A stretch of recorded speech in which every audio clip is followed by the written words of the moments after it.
Bem-vindo ao comentário bíblico em áudio Rota 66, a jornada mais fascinante de sua vida.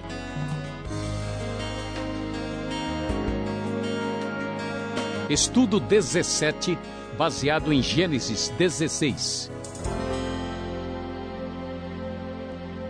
Capítulo 16 do livro de Gênesis, hoje aqui no Rota 66. Hoje vamos pensar sobre o atalho que não leva ao lugar certo. Como vimos até agora, Deus havia feito a promessa a Abraão e esta promessa está levando um tempo para se concretizar. Tudo foi ameaçado, Abraão quase morre de fome, obrigado a fugir para o Egito, enfrenta dificuldades familiares. Será que a promessa vai dar certo ou não vai? Deus então no capítulo 15 aparece e diz a Abraão: eu estou garantindo tudo, estou no controle da situação, não precisa se preocupar, tenha paciência porque a minha promessa vai ser cumprida. Chegamos ao capítulo 16 e, meus queridos amigos e ouvintes, impressionante. Fiquem pasmados diante da situação, mas teremos problemas aqui.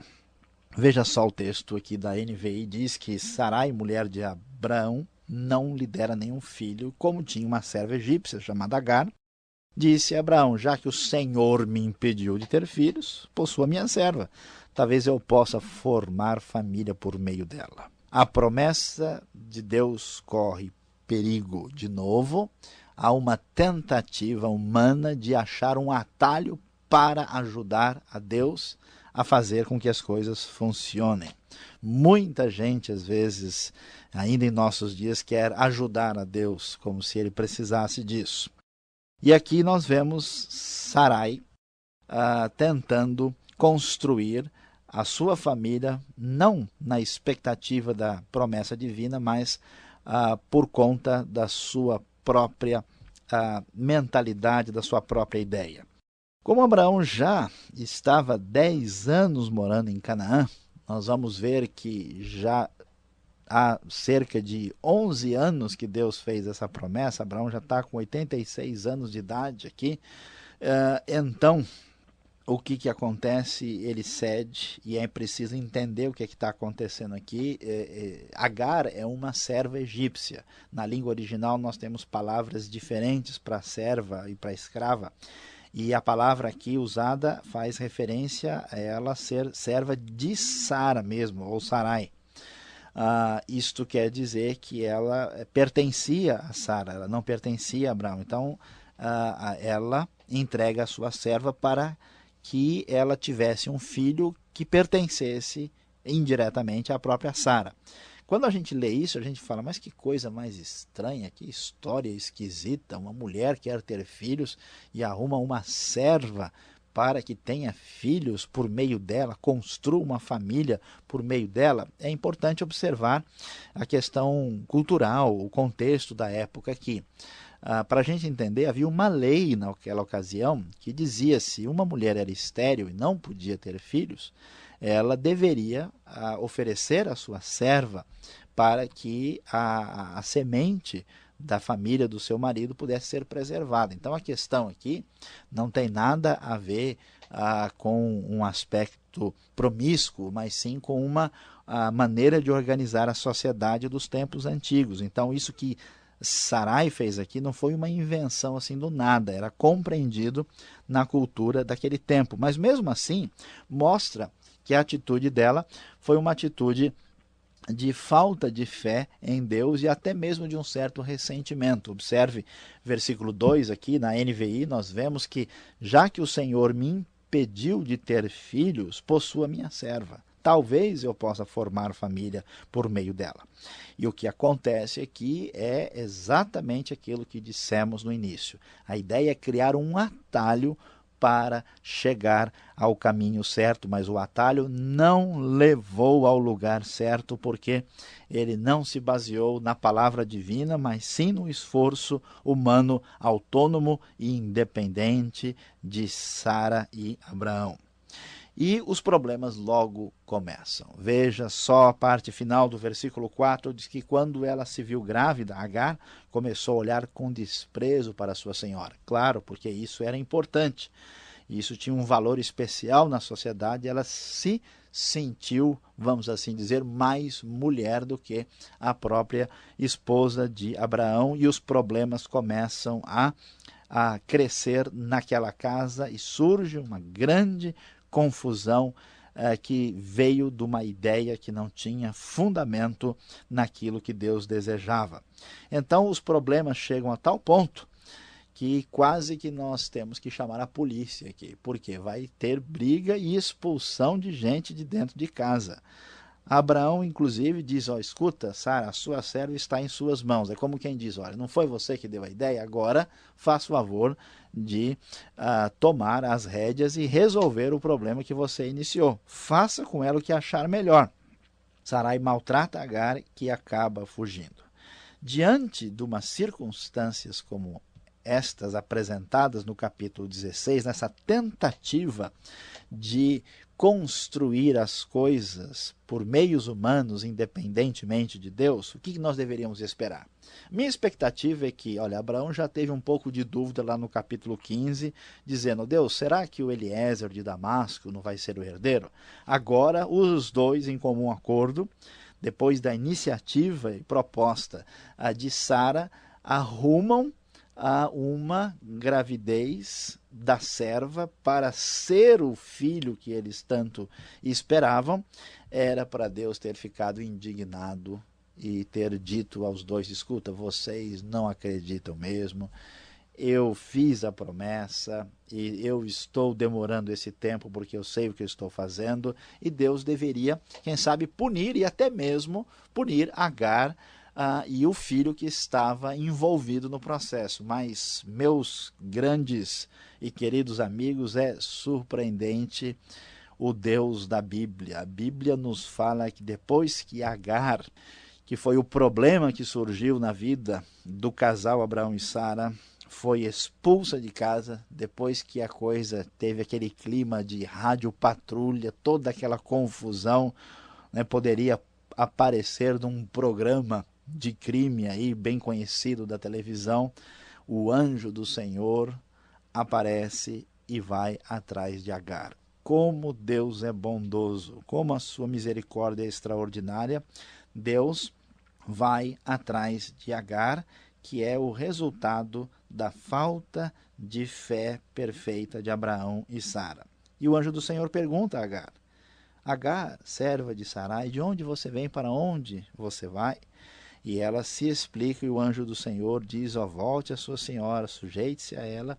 E não há uma palavra de recriminação, não há uma palavra de condenação, há uma espécie de silêncio no texto e a manifestação da bondade e grande misericórdia de Deus. O anjo do Senhor diz para Agar, olha, multiplicarei tanto os seus descendentes que ninguém os poderá contar.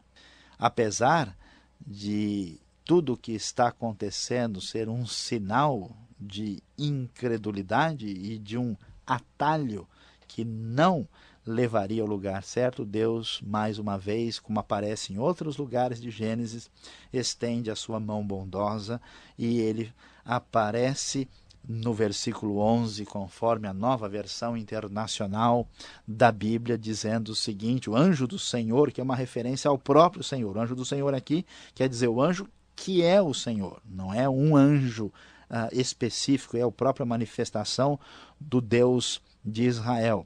Você está grávida e terá um filho e dará o nome de Ismael, porque o Senhor a ouviu em seu sofrimento. Ele será como jumento selvagem, sua mão será contra todos, e a mão de todos contra ele, ele viverá em hostilidade contra todos os seus irmãos.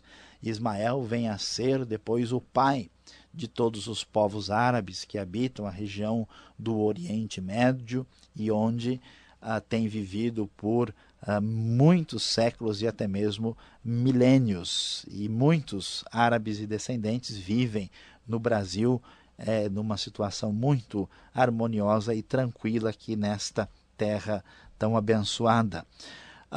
Estes filhos ou descendentes de Ismael viveriam em hostilidade contra todos os seus irmãos. E é verdade que isso aconteceu no decorrer da história, o ambiente do Oriente Médio e até mesmo na relação deles com os descendentes de Abraão por Isaque, os hebreus, depois o próprio povo de Israel. É importante destacar que esse viver em hostilidade também significa viver na frente, de fronte, um vizinho um do outro, um olhando para o outro, como é o caso ali. Então veja que a Bíblia já antecipa esse mapa que temos no Oriente Médio nos dias de hoje.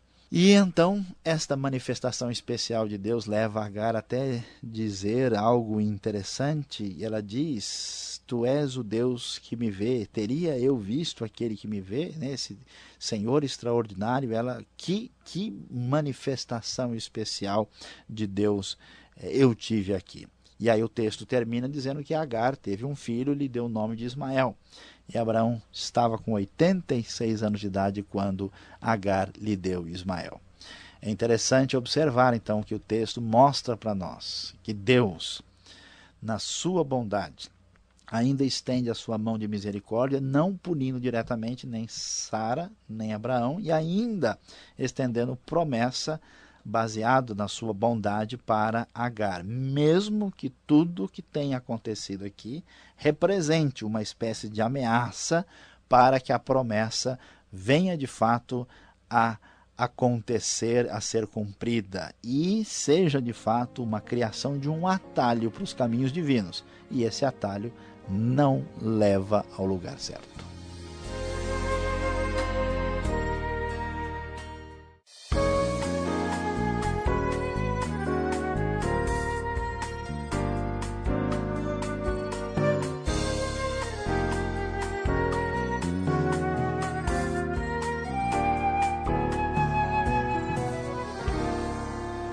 O Rota 66, Sayão, está chegando num momento da sua viagem onde que coisas estão acontecendo, parece novela já, né?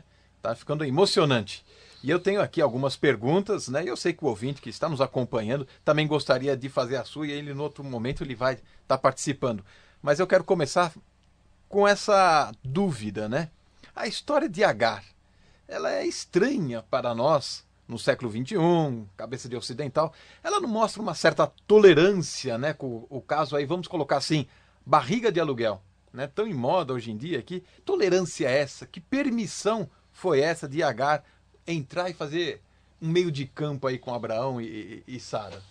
Bom, Alberto, veja, aqui nós precisamos prestar um pouco mais atenção ao contexto e à situação. Existe um princípio importante de interpretação da Bíblia que muita gente não leva a sério. É um pouquinho complicado a gente falar assim, mas é fácil de entender quando devidamente explicado.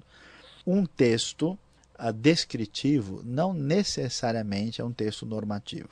O que quer dizer isso, trocando em miúdos, em palavras mais compreensíveis?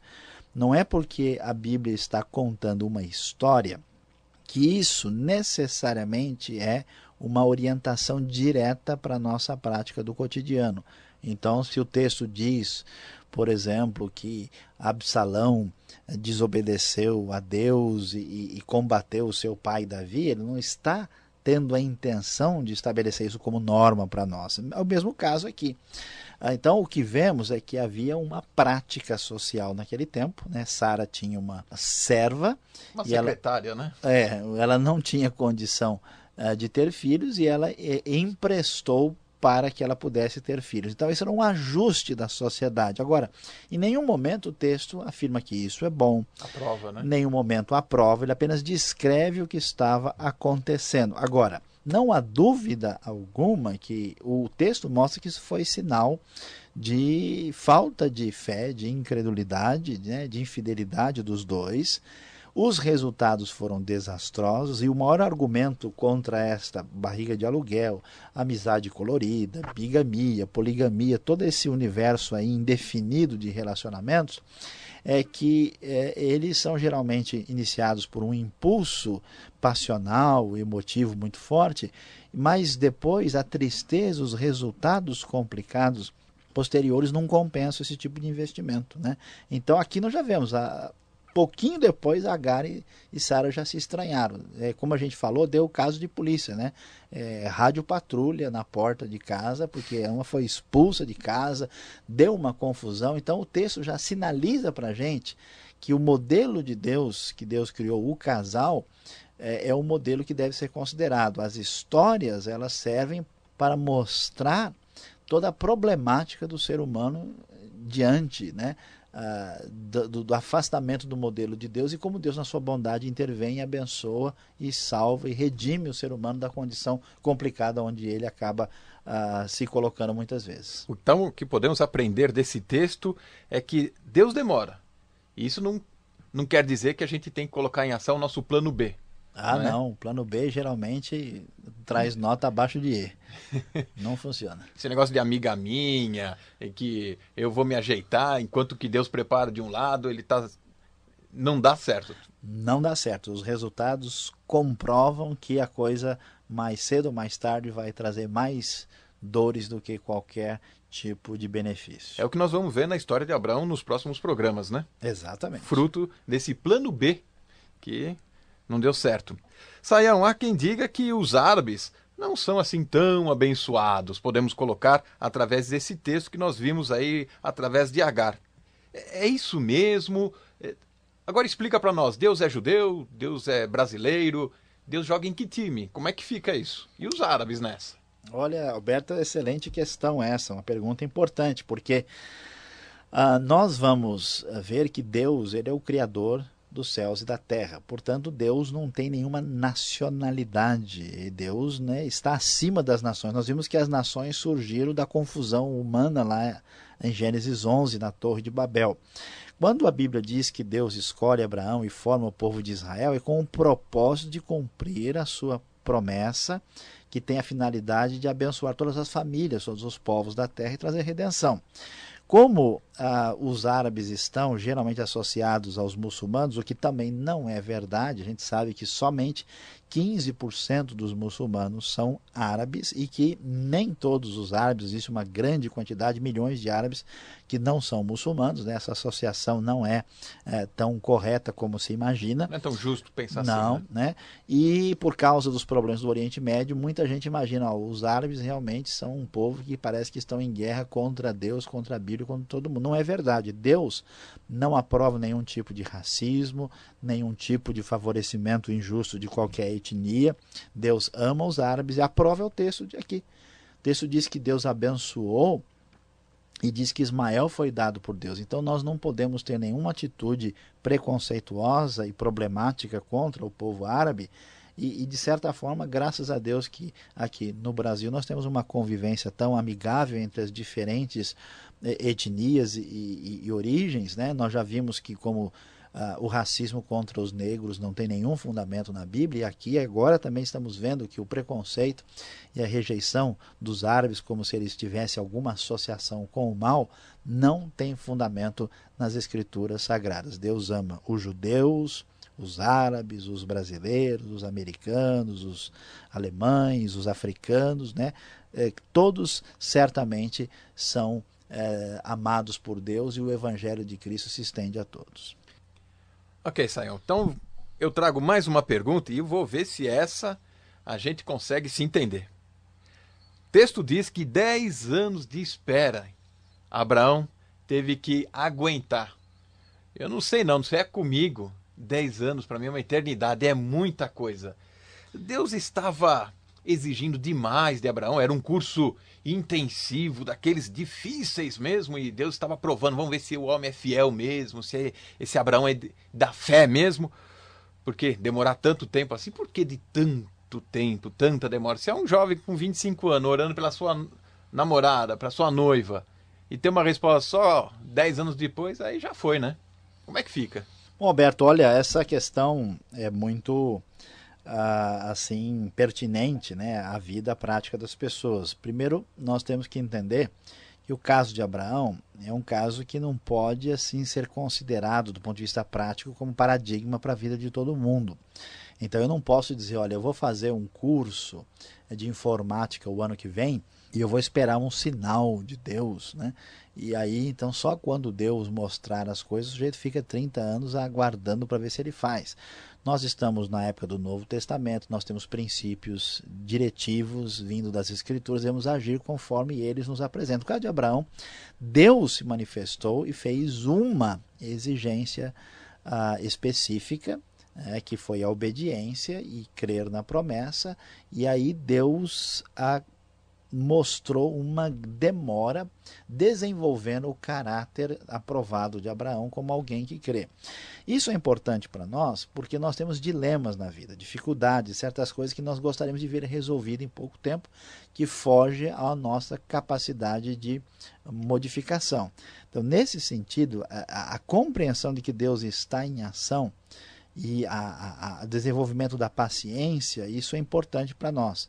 E então nós devemos separar as coisas, né? Sabendo que podemos confiar em Deus, circunstâncias difíceis na sua vida, você pode ter a confiança de que Deus está em ação, mesmo que isso pareça demorar. Eu conheço casos de gente, por exemplo, que o pai orou pelo filho a vida toda, o pai morreu e não viu o filho convertido e se tornar um grande servo de Deus muito tempo depois. Deus demorou talvez mais tempo que Abraão.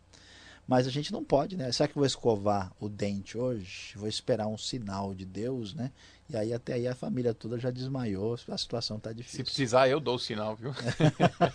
Tá certo, então aí está devidamente compreendido. O que nós podemos aprender com essa resposta é que o relógio de Deus não é o mesmo, da mesma marca do nosso, né? Sem dúvida alguma. Por isso que nós somos apressados até demais. Saio, muito obrigado pelas explicações. Ainda temos a parte final com a aplicação. E eu convido você a continuar sintonizado no Rota 66.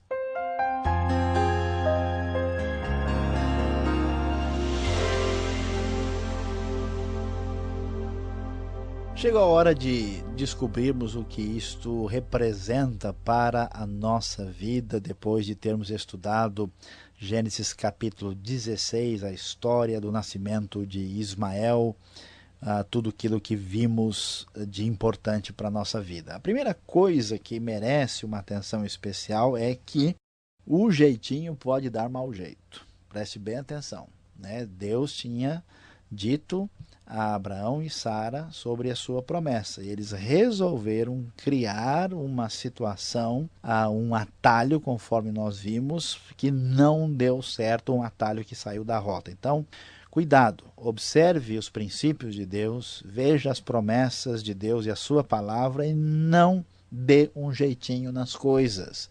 Muita gente fala que a gente vive, né, às vezes atrás do chamado jeitinho brasileiro. Existe um jeitinho até internacional no mundo todo, mas não fuja da orientação divina. Tudo que você quiser criar com muita criatividade fora daquilo que Deus define pode realmente trazer resultados doloridos. Você pode dar um mau jeito por ir atrás desse jeitinho. E a segunda coisa extraordinária é ver que sempre há esperança para reconstrução, porque Deus é bom demais. Às vezes a gente observa que Deus exagera, extrapola na sua misericórdia, apesar dos nossos erros. Veja, o erro é uma coisa claramente chamada de erro e por isso é ruim, negativa, não brinque com ele. Mas se você falhou, saiba que Deus, na sua bondade, reconstrói. Mesmo depois do erro de Abraão e Sara, mesmo depois de tudo o que aconteceu com o envolvimento de Agar, Deus, na sua bondade, estendeu a mão e ainda manifestou-se de maneira tão extraordinária, porque a sua misericórdia dura para sempre. Você que está aí sofrendo, com o coração dolorido pelos seus erros, volte-se hoje para Deus, porque Ele vai abençoar a sua vida, mesmo que você tenha extrapolado e passado do ponto. Deus abençoe muito a sua vida.